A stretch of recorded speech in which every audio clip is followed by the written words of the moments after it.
তো গাইস আগের পার্টে আমি এপিসোড নাম্বার 11 থেকে এপিসোড নাম্বার 16 পর্যন্ত এক্সপ্লেন করে ফেলছিলাম, বাট ভুলে ওইটা আমি 15 বলছি। সো আজকে আমি এপিসোড নাম্বার 17 থেকে 20 পর্যন্ত এক্সপ্লেন করব।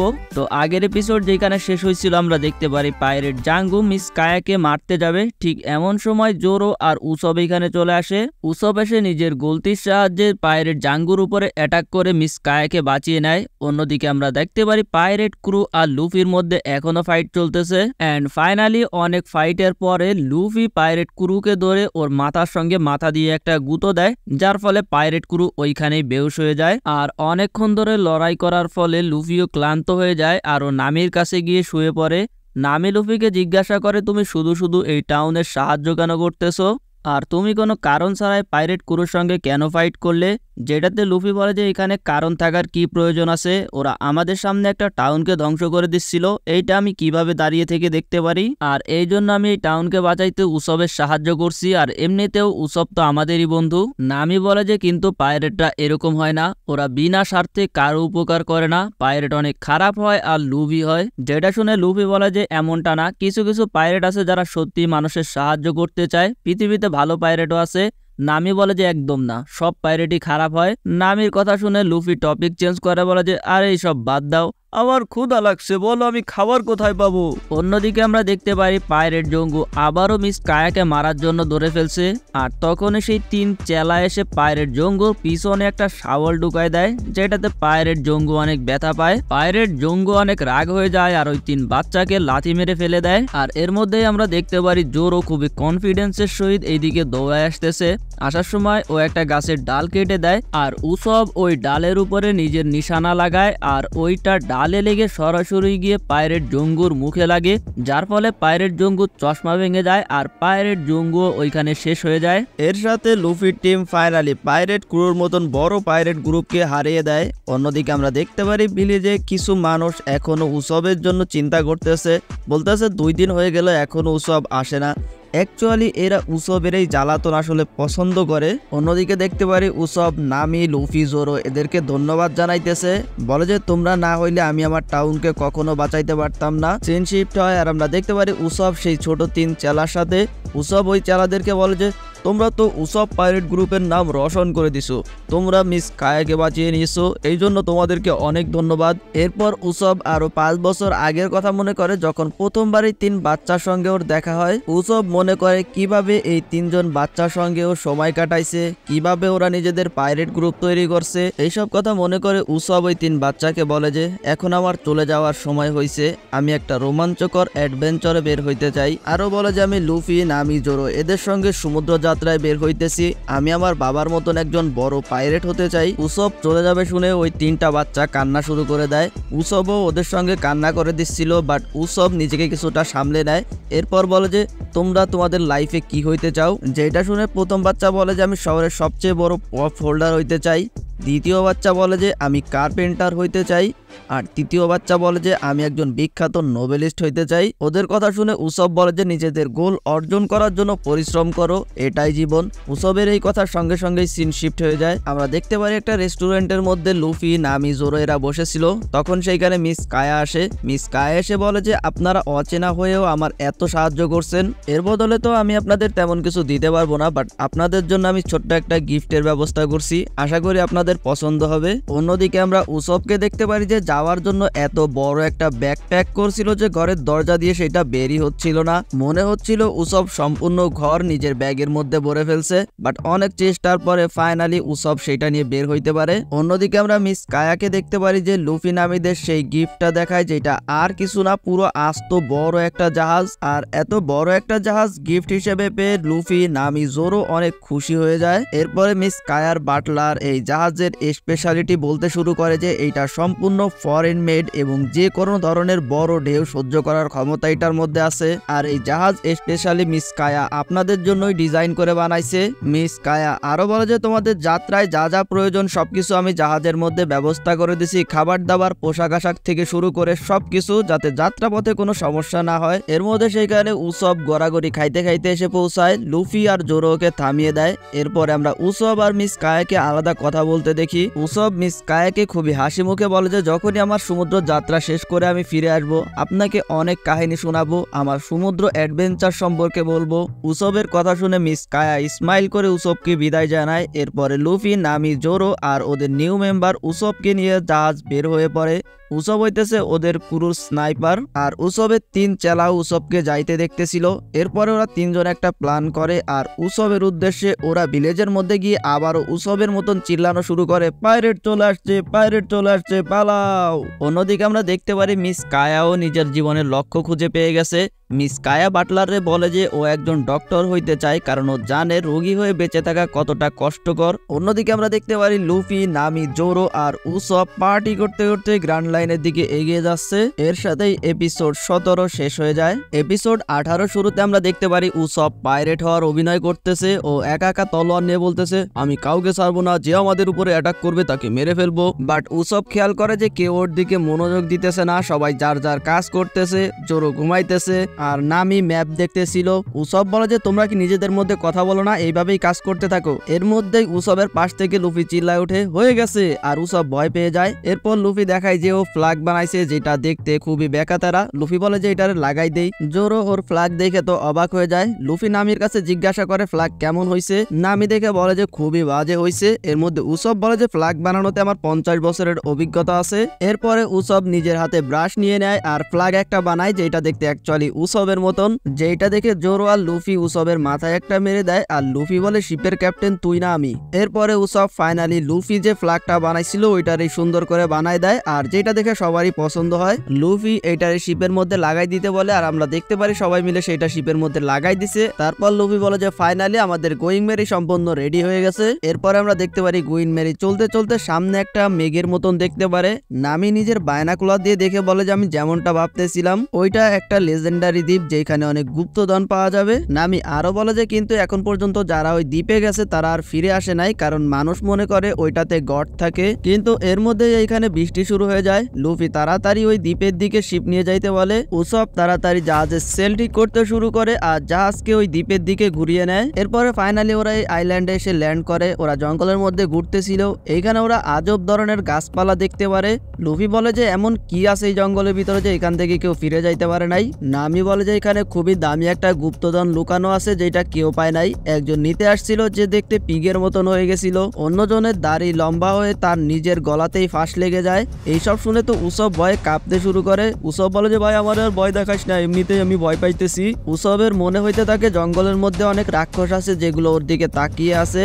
জোরো বলে যে আমার অনেক ক্লান্ত লাগতেছে, আমি একটু ঘুমিয়ে নেই। এটা বলে জোরো একটা সাইডে শুয়ে পড়ে। এর মধ্যে লুফি সামনে একটা সাপ দেখতে পারে যেটার মাথা খরগোশের মতন। তখনই উসবের গায়ে একটু পানি পড়ে আর উসব পাগলের মতন করতে শুরু করে। তখন কিছু একটা উসবের হাত চাটতে শুরু করে, যেটাতে উসব বলে যে আরে লুফি আমার হাত চাটা বন্ধ করো। কিন্তু ও দেখতে পারে এটা একটা কুত্তা, তবে ওর মাথা মুরগির মতো। এরপরে এরা সবাই খেয়াল করে দেখতে পারে এই জঙ্গলে থাকা প্রত্যেকটা প্রাণী এরকম মিশ্রিত, মানে 2টা প্রাণী যোগ করে একটা প্রাণী। এর মধ্যে কেউ একজন মোটা কণ্ঠে বলে ওঠে, এই জঙ্গলকে ছেড়ে দাও। কিন্তু এরা বুঝতেছিল না এই আওয়াজ কোথা থেকে আসতেছে। লুফি বলে এটা কি সেই জঙ্গলের গড নাকি যে এখান থেকে মানুষদেরকে ভাগিয়ে দেয়। এরপরে আবারও আওয়াজ আসে, এই জঙ্গলে যারা আসছে কেউ ফিরে যেতে পারে নাই, তোমাদের জীবন যদি প্রিয় হয় তাহলে এখান থেকে চলে যাও। লুফি বলে যে কিন্তু তোর আওয়াজ তো মানুষের মতন মনে হচ্ছে, হইতে পারে তুই আসলেই একটা মানুষ। এরপরে সেই আওয়াজ বলে যে এই জঙ্গলে থাকা সব প্রাণী আমার গোলাম আর আমি ওদেরকে এমন বানিয়ে দিয়েছি। তখনই সামনে থাকা একটা পিগকে লুফি ধরে বলে যে এটা কি পিগ নাকি সিংহ। এরপরে সেই প্রাণীটা লুফিকে কামড় দিয়ে দেয়। জঙ্গলের সেই আওয়াজটা বলে যে দেখছো আমি বলছিলাম না। লুফি বলে যে এইসব ছোটখাটো জিনিস আমার কিছুই হয় না, কারণ আমি হইতেছি রাবারম্যান। যেটা শুনে সেই আওয়াজ বলা যে ও আচ্ছা ডেভিল ফ্রুট, যখন আমি পাইরেট ছিলাম তখন এটার বিষয়ে শুনছিলাম কিন্তু কখনো দেখি নাই। নামি বলে যে কি, যখন তুই একটা পাইরেট ছিলি তার মানে তুই সত্যিই একটা মানুষ। এটা শুনে ওই আওয়াজটা বলে যে চুপ কর, আমি তো মজা করতেছিলাম, আমি ওই জঙ্গলের গড, আর তোরা আমার কথা না শুনলে একটা কঠিন শাস্তি পাবি। এরপরে আমরা দেখতে পাই সেই কঠিন শাস্তিটা হলো কিছু পাথর লুফির উপরে ফেলে দেয়। আর ভাই তোমরা তো জানো লুফি রাবারের তৈরি, তাই এতে ওর কিছুই হয় না। বাট লুফি খেয়াল করে যে পিছনের একটা জায়গা থেকে এই আওয়াজ আসতেছে, তখন সেইখান থেকে একটা বন্দুক বের হয়ে আসে যেটা লুফির উপরে গুলি চালাই দেয়। বাট তোমরা তো জানো এটাও লুফির কিছু হয় না, যেটা লুফির বুকের মধ্যে ঢুকে আবারও ব্যাক চলে যায়। নামি বলে যে পিস্তল ওর কিছুই করতে পারবে না, আর এরা সবাই দেখতে পারে তখন সেই জঙ্গলের মতন কিছু একটা পালাই যাচ্ছে, তাই ওরা সবাই মিলে ওইটাকে ধাওয়া করতে শুরু করে। লুফি ওইটার পিছু করে আইল্যান্ডের কিনারায় চলে আসে, বাট ও কিছুই দেখতে পায় না। তখনই পিছে খেয়াল করে কোন একটা ঝাড়ের মতো, সবাই সেইখানে পৌঁছায় দেখতে পারে এটা তো একটা বক্স, বাট এটার উপরে ঝাড়ের মতন। ওরা যখন এটাকে একটু উল্টে দেয় দেখতে পারে নিচ দিয়ে পা বের হয়ে আসছে। এরপরে ওরা সবাই খেয়াল করে এটা তো একটা মানুষ, বাট এর হাইট একটু ছোট। এরা সবাই ভাবতেছিল আসলে এটা কি জিনিস, ওদেরকে কোনোভাবে বলদ বানানো হচ্ছে না তো। তখনই সেই লোকটা এখান থেকে পালানো শুরু করে, কিন্তু লুফি নিজের পাওয়ার ইউজ করে ওকে দূর থেকেই ধরে ফেলে। তখনই লুফি নিজের ব্যালেন্স হারিয়ে ফেলে আর ওই লোকটার সঙ্গে এসে ধাক্কা লাগে রাবারের মতন, আর ওরা দুইজনই সেই উপর থেকে নিচে পড়ে যায়। নামি আর উসব ভয় পেয়ে যায় যে লোকটা পড়লে বাঁচতে পারবে কিনা, কিন্তু তখনই আমরা দেখতে পারি লুফি একটা ছোট ডাল ধরে ফেলছে আর অন্য হাত দিয়ে সেই লোকটাকেও ধরে ফেলে। এরপরে লুফি নিজের হাতকে রাবারের মতন ইউজ করে আবারও উপরে উঠে যায়। পরের সিনে আমরা দেখতে পারি নামি বলতেছে, ও আচ্ছা, তার মানে তুমি হচ্ছে এই জঙ্গলের গড যারে সবাই ভয় পায়। লুফি জিজ্ঞাসা করে, আচ্ছা তুমি কি এই বাক্সর ছেলে? যেটাতে লোকটা বলে, ভাই তুই কি পুরা বলদ নাকি, কিভাবে কেউ একটা বাক্সর ছেলে হইতে পারে? এরপরে সেই লোকটা বলে যে আমি এই আইল্যান্ডে 20 বছর ধরে ফেসে আছি, আর দেখো আমার চুলও কত বড় হয়ে গেছে।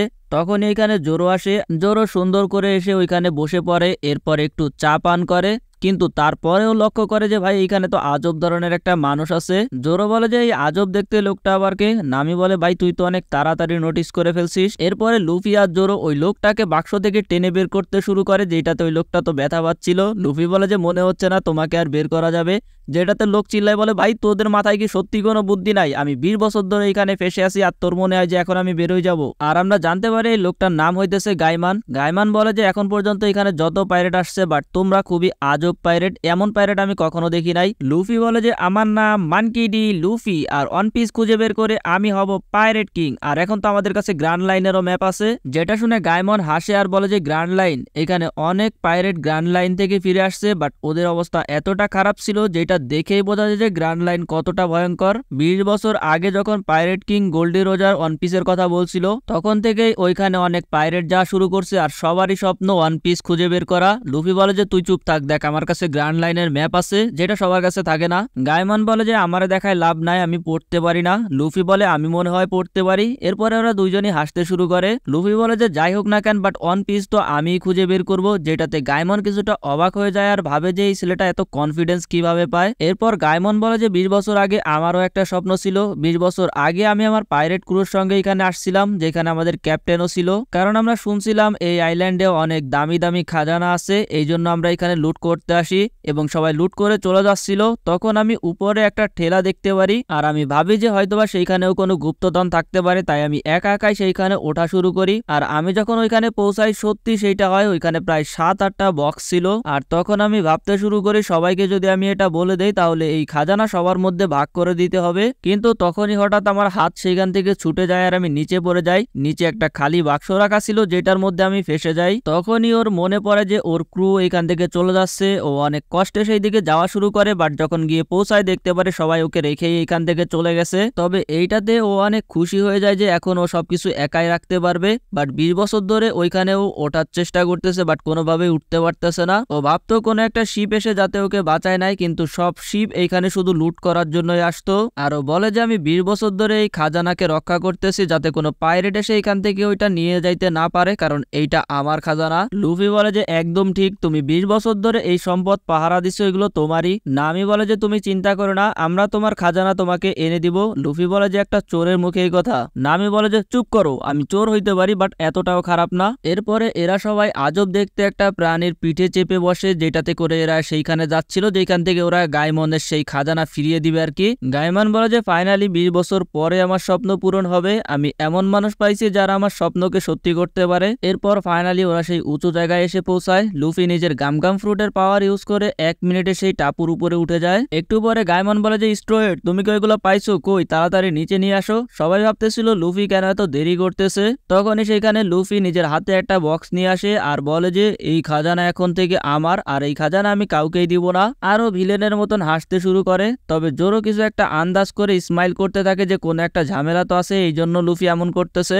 উসব লুফির উপরে চিল্লাইতে শুরু করে যে এই খাজানা ওর, ও 20 বছর ধরে এইগুলো রক্ষা করছে। এর মধ্যে গাইমন কান্না করে দেয় আর বলে যে সত্যি স্ট্রহেড অনেক মহান, ও আমার হৃদয় ছুঁয়ে গেছে। কেউ বুঝতেছিল না গাইমন এইভাবে কান্না কেন করতেছে। গাইমন বলে যে ওই বক্স খালি তাই না, সত্যি করে বলো ওই বক্সগুলো খালি তাই না। এরপরে লুফি বলে যে হ্যাঁ ওই সবগুলো বক্সই খালি। গাইমন বলে যে যেমনটা ভাবতেছিলাম, 20 বছর ধরে শুধু আমি এটাই ভাবতেছিলাম ওই বক্স খালি না থাকে, আর সেটাই হলো। 20 বছর ধরে আমি খালি বক্স পাহারা দিছি। লুফি মন ভালো করার জন্য বলে যে আরে তোর জীবন তো তেজপাতা, তুই 20 বছর ধরে খালি বক্স পাহারা দিছিস, কপাল ভালো যে 30 বছর লাগে নাই। তো এইটা ভেবে তো একটু খুশি হ। আর এমনিতে আমরা তো ওয়ান পিস খুঁজতে যাচ্ছি যেটা এর থেকেও দামি, সো আমাদের সঙ্গে চল। যেটা শুনে গাইমন কান্না করে দেয় আর বলে যে সত্যি তুমি তোমার ক্রুতে আমাকে ইনভাইট করতেছো, আমি তোমার মতন ভালো মানুষ দেখি না স্ট্রহেড। এরপর গাইমন বলে যে বাট আমি তোমাদের সঙ্গে যেতে পারবো না, কারণ আমাকে অন্য কিছু রক্ষা করতে হবে। 20 বছর ধরে আমি এমন বক্স রক্ষা করছি যেগুলো অ্যাকচুয়ালি খালি ছিল, বাট এখন আমাকে এই প্রাণীগুলোকে রক্ষা করতে হবে। এইটা শুনে সবাই অনেক খুশি হয়ে যায়। গাইমন বলে যে তুমি আমাকে চিন্তা মুক্ত করে দিছো, 20 বছর ধরে আমি শুধু ওই খাজানার কথা ভাবছি, বাট এখন আমাকে ওইটা নিয়ে আর ভাবতে হবে না।